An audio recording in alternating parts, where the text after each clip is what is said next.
Welcome back, Guardians. Okay, we are doing some progress here, getting some gains, as the title says.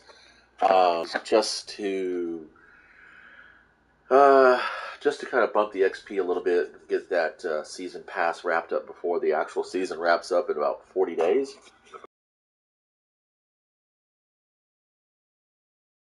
Check out our bounties so fast. Let's take a look. What? I don't think so. Alright, kinetic, yes. Linear fusion rifle, okay. Special grenade, perhaps. Hand cannon, okay. Um, and then I'm going to do some Gambit, because Gambit is actually fun. Not Your Mama's Combat Drill, Elite Executioner, Big Game Hunter, Blockade, and we don't get XP for additional bounties, but we do get Bright Dust. So we're going to go ahead and just operate on these here. Let me check the inventory. Do I have my linear rifle? Yes, I do.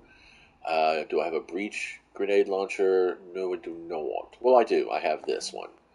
Do I have a mid-range hand cannon? Huh. Let's see. Vendors. What's Banshee selling? Maybe I'll take a rental. Zer's still out there. The Puka Pond. That's... Yeah, I don't know. Everything about the new expansion is just unappealing to me. I'm not trying to be an asshole or anything. It's just... Let's see. We don't have... It doesn't look like there's an actual... hand... Oh, here's a hand cannon. The Cantata. What is this? It's an ARC subclass, 140, low as shit. So we're not going to worry about that. I think we're just going to go ahead and jump in. We're good for what we have. It'll be fine. It'll be fine. Everything's going to be fine. Yeah, we're just going to go for the XP grind. I don't know. I do actually think I think we do get... you know what? This is really something that kind of pisses me off here. I can't access this unless I have Lightfall, but it's showing as a ping. And I think personally that if you don't have access to something, this shit shouldn't be there. That's predatory, in my observation. My objective wording is that it is predatory. It is, because it's an OCD, ADD brain to want to keep looking at it and wanting to satisfy it. Kind of like the little alarm that you get off a Tamagotchi. You know, why do my Tamagotchis always end up going to their home planets? Because I am ADHD and OCD, and I'm really fighting it. I'm really working against it, and I think that I've gotten some progress, more gains, um, by just cutting myself off from those things and saying, this is what I'm doing, this is my goal, and applying my OCD to completing that goal, and applying my ADD to completing that goal. So I'm training these two aspects of my brain. And no, I have not been professionally diagnosed, but it has been suggested to me by numerous professionals and non-professionals that these are conditions that I am struggling with, and this is probably a lot of the reasons why I will start projects and then go off to other projects. And most times, my so-called laziness or inability to feel any kind of excitement over doing anything, like, I don't know, going to a convention or something, is really because I am just overwhelmed by choice most times. Like, right now, I am not happy with the way combat in 5th edition takes so fucking long. And it is literally just my bucket of HP versus the monster's bucket of HP. And I don't want combat to be like that. I like combats to be quick and decisive. I'm used to playing games like Warhammer 40,000 in the old school days, 1st and 2nd edition. Well, 1st edition was called Rogue Trader. Not to be confused with its role-playing game variant. But I'm used to, like, you score the hit, the model dies. That you take the model off the battlefield. And there are many little OSR, Old School Renaissance, and D&D adjacent games where combat is broken down as like it is in Destiny. You have grunts, you have elites, and then you have major enemies, and then you have bosses. Um, and then grunts only have one wound. You know, you score a hit, they go down. Um, elites have two wounds. Major enemies have three wounds, and then bosses, of course, will have multiple wounds of five or more. So I like that idea in Dungeons and Dragons, and I've been trying to think about, well, what can I do to translate that into a D&D fifth edition game, um, where we take hit points and dump them down. So basically, what it comes down to is that in each combat that you engage, at first to 5 levels, it's going to take you about 4 to 5 rounds to finish. Um, if you are a 7th level character fighting a 1st level mob, then it's going to take you about 1 round to finish. So that's the difference is in your level versus the difficulty challenge. And I'm thinking about using difficulty challenge as the actual number you need to roll to complete the encounter. Does this make combat into one roll? Kind of, perhaps it does, but I would have to say that every player in the game, gets to roll, and if there are more failures than successes, but there are at least 2 successes, based upon the enemy type, of course. If there's as many successes as necessary to take out the enemy, then it is a win. But if there are any failures, then there's a cost, and that cost could be a depletion of resources. It might be a drop in actual hit points, which I don't like to see hit points as physical wounds on the characters. I like to see hit points as more like an expenditure of your resilience, your endurance, your ability to stay in the fight as it is. So it would be more like, if you have 10 hit points versus an opponent that has 15 hit points, there's, the opponent has 5 more points of endurance. He'll tire a whole lot less than you will. But you can do things possibly to balance that out or level the playing field as such. And that, when you're at 0 hit points, it doesn't necessarily mean death, but it does mean you are out of the combat. And that's kind of like this one game that I used to play, miniature game. Come on, dude. Oh my god, really? It's almost like I wasn't shooting anything at all. Like I'm wearing nothing at all. Like I'm wearing nothing at all. Love it. Yeah. So, like, you have the death saves. I don't like doing death saves. I think death saves are too much rolling in the game, too much dice rolling in the game, and some people really like that. I don't know if my players really do enjoy it. We did a quick game, which I declared was going to be a one shot, so they did not have to feel any commitment to keeping their characters, safe or alive or anything like that. You're welcome to do whatever you want. You have no. There are the only stakes in this game is whether or not you complete the quest. And this would not, basically I was playing a funnel game. They were going to play these characters, and if they got annihilated, I was going to go ahead and let them immediately roll up a second one to go ahead and do it. But I've also was playing Cairn and Rune Cairn. Bion's Beard is the one who does Rune Cairn. And it's really kind of cool because they introduced this Souls-like mechanic that's bonfires. So if your character dies in an encounter, they respawn at the bonfire. All the bosses that you fought are done, but all the minor enemies come back, or something like that. And I like this concept. This is a really cool, this is a neat little idea, a way for players to go ahead and take more risks and be more creative, but understand that there's a chance they may lose their loot because they'll have to go back to their bodies to collect anything they left behind. They don't respawn with their loot. And then, of course, the concept of the soul. Oh my god, we just did this guy. Fuck, dude. I would have been able to drop it, but yeah, we have to go ahead and do the whole stupid reload. It's like it's funny as fuck. I could be all over the fucking map and, never be able to reload. And then in the moment where I don't want to reload, I just want to do stuff, do other things, and it's like, no, you're going to reload, bitch. We're going to override your shit and take away your player agency. I think that's why I think I'm going back to more tabletop gaming than I am video gaming, because I'm tired of the lack of player agency in video gaming anymore. It used to be that everything you did had a direct impact on the game itself, but now it's like, no, not really.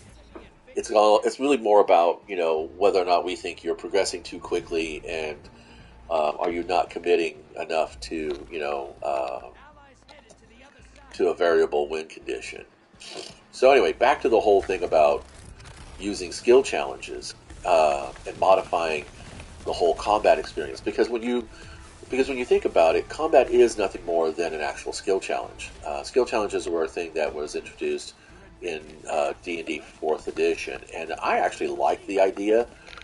Um, and that idea, I believe, also spawned the Powered by the Apocalypse idea, which is you have variable degrees of success based upon what your rolls were.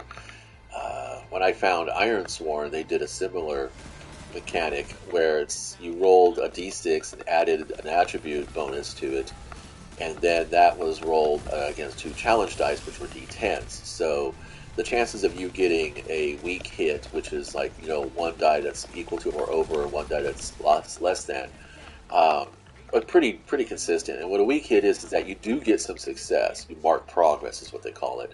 But there's a cost, like you lose momentum, or you lose resources, or you take harm, you take damage. And that was the other thing too about, if we're going to play with hit points, I want to play with the idea that, and we lost, of course. Well, I want to play with the idea that as you take damage, this comes to you also in the form as negative modifiers. So for instance, if you're in a round of combat and you took damage. Okay, well, say for instance you're a 10 hit point fighter and you take 4 damage. Okay, that's almost half your damage. That's almost half your health. But that's not as important as um, the idea that you now have to roll a save versus your Constitution or your Wisdom to see whether or not you succumb to the effects of that damage, and that's where wounds actually come into play. So I was thinking, like, in a fight that is basically a DC 12 fight, difficulty challenge 12 fight, you divide that by 5 and round up. So that's 3. That means you've got to make 3 successes before you make 3 failures, because the number of failures are always going to be equal to the number of successes in my skill challenge version. So all your players can contribute to those 3 successes. If the first 3 players out of a 6-player group get their 3, successes, but then the last 3 players get 3 failures, you still beat them. You still win the fight, but there's a significant cost. Maybe somebody is incapable of fighting in the next round, in the next encounter, or maybe a weapon broke or something like that. But there'd be some kind of narrative effect or price to pay, and this is what Ironsworn did. So you had success with a cost, failure, and then complete success, or sex with a bonus, friends with benefits. But you get my point. So anyway, yeah. As far as the Destiny thing goes, we're pretty close. Really, it's like 13 actual events that I play. I could spend those in Vanguard and possibly get my first reset done, so that I can earn the ornament. I think I have. I know I have the ornament for. Where do I see ornaments? All right. Patterns and catalysts. No. Metals. Weapons. What did I get here? Oh, a sidearm. Okay. I hate this shit. Oh man. It's way too fucking. Okay, Drang. Because I bought the one from Banshee. Who cares? Honestly, really. Oh boy. of ammo. Hey!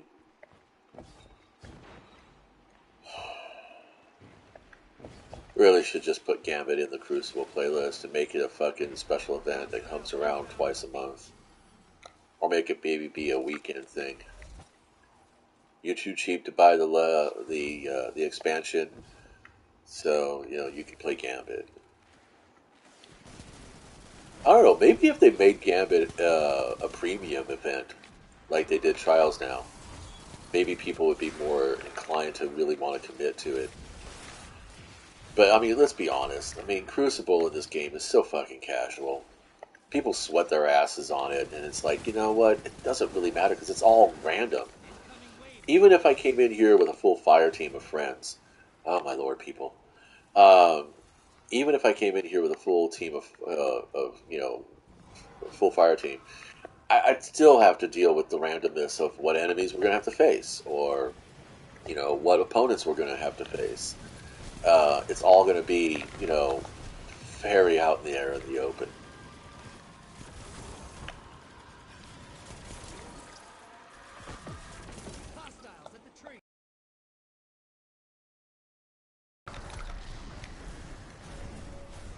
I wonder if kinetic loader works on the Wither Horde. But wait, we need this one. Is there another one? No? Dang it, man. Okay, no. I hate Shriekers. Nobody ever targets them. I'm always the only one firing at the Shrieker. Oh, never mind. Somebody actually did that. But hey, maybe we'll win this one. It's always an unknown. Vagaries of war is what the writers of GW used to say. That's why we have dice.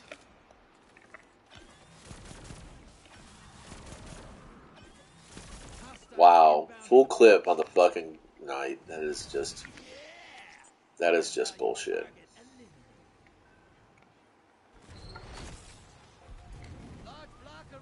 Totally bullshit.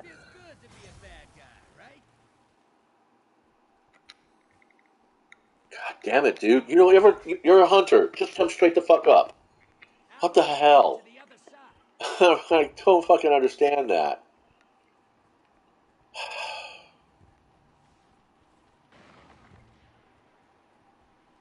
See, this is why I don't like playing multi-classes. Personally, I think it's a bad choice. Because then most people's brains can't flip between the two. I'm used to playing a Warlock or a Titan. I don't want to jump because then I'll be hanging in the air for all that time and I can't move fast enough. I want to get moving, so I'm just... That's your Titan brain and Warlock brain working. A Hunter brain can jump up, out of the way, and get clear, and then fucking move on. That's why I play the Hunter, because you can get out of shit faster.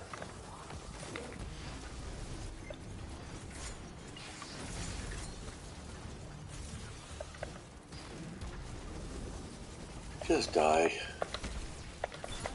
What the hell? Oh wow, that was sad.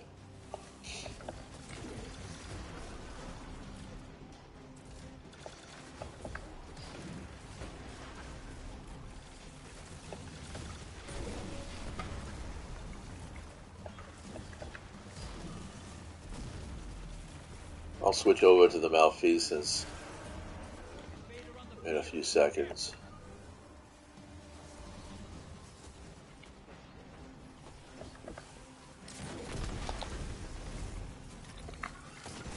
Oh my god, he was right in front of me. My fucking brain wasn't even registering it. This guy's a juggler.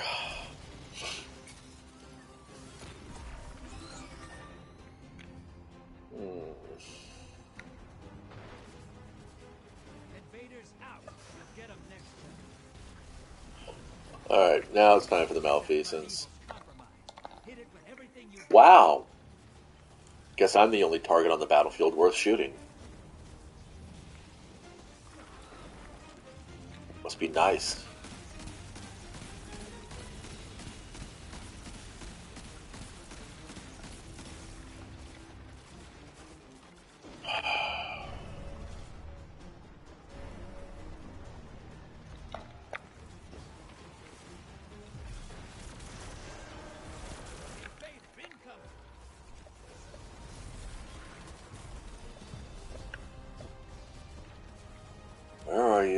No, you see me. I don't want you to see me. Don't see me anymore.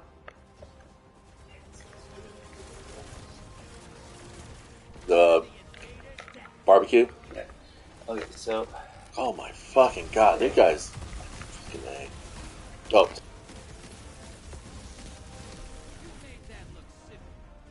God, how can they fuck that up so hard? Seriously. I mean, I know we won and stuff like this, but this is what win at a cost. That cost being my mental fucking health. Who's better than you? No one. You killed everybody else.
Ding, ding, ding, ding, ding.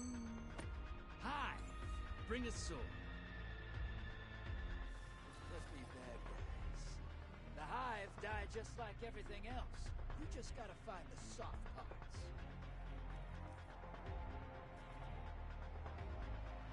Prepare for transmat. Lock and load, hotshot. Get those motes to the bank.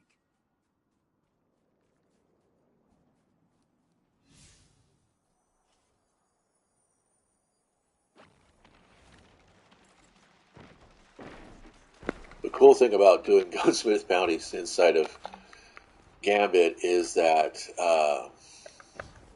I'm going to be competing for final blow. So, meaning that if I don't get the last HP off of the target, I'm not. Oh, wouldn't let me come up here. Why not? I'm using their strand. What the fuck, assholes? Um, if I don't get the last few HP of the target, then I don't get credit for the kill. So that's kind of always a disappointment. I just don't fucking like it. And really, the Gambit bounties are, like I said, just for the XP grind. I don't really care too much.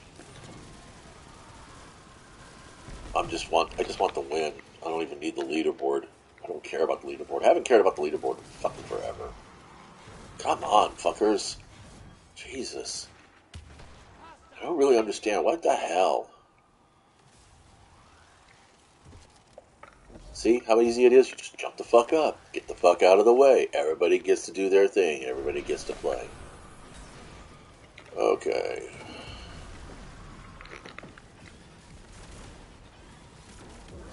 Full clip.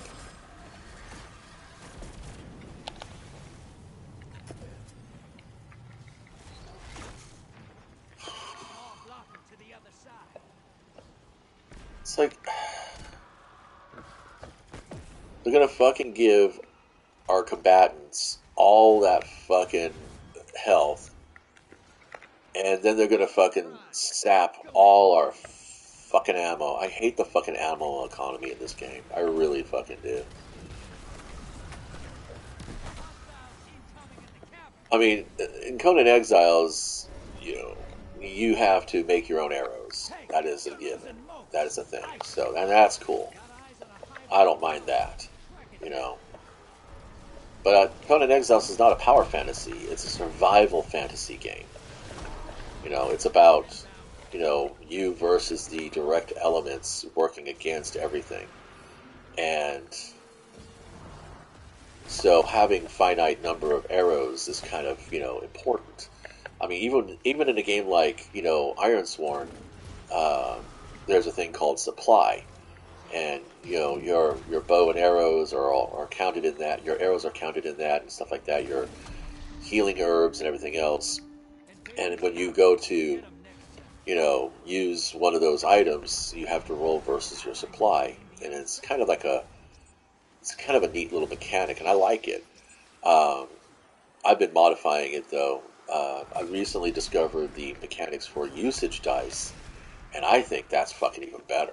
So it's like you have a usage die, and you start off with like a D8, and anytime you roll a 1 or a 2, it downgrades to the next smallest die. So like a D8 to a D6 to a D4 till it's gone. Um, and that's, you know, that's kind of neat. But in Warhammer 40k, my brother and I used to put in what we called the fart factor. The fart factor was like a general term for some kind of emission modifier that would be applied to your characters or to your troopers. Because we still played Warhammer 40,000 Rogue Trader version, the first edition, more or less like a role playing game. Because it had a ton of role playing elements in it. Yes, I am not going to fucking do this anymore. Next time, you motherfuckers want to just stop right in front of me, and I'm just going to go ahead and kill myself. I'm sick and tired of this bullshit. Fucking A.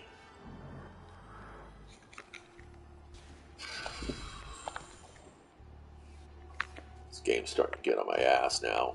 Really, when it comes down to it, it's the players. They're so fucking narcissistic and sociopathic. I'm like, what the fuck?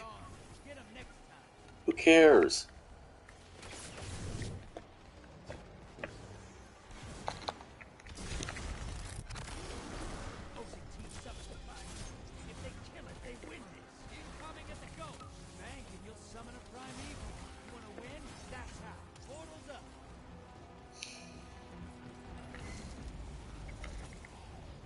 See? Couldn't just fucking jump up. No way, man. You're so much more important than everybody else in this map. That's what I don't like about multiplayer games anymore. I'm just so done with the narcissism, the entitlement, the laziness. Just so done with it.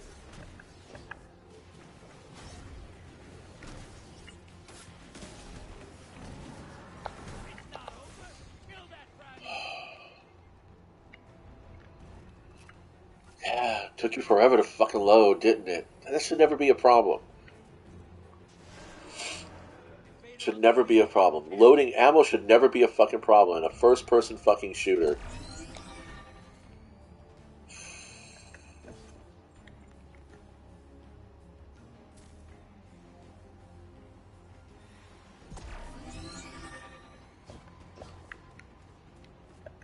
Enemy invader is down. You can breathe now.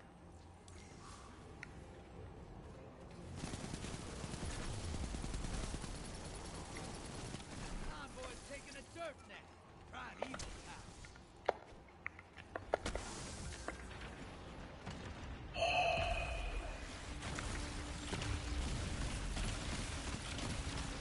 Opposing teams about Somebody needs to invade. round is done. Opposing Never mind. defeated their prime evil. Alright, it's time for a break. Thanks for stopping by. Go give someone you care about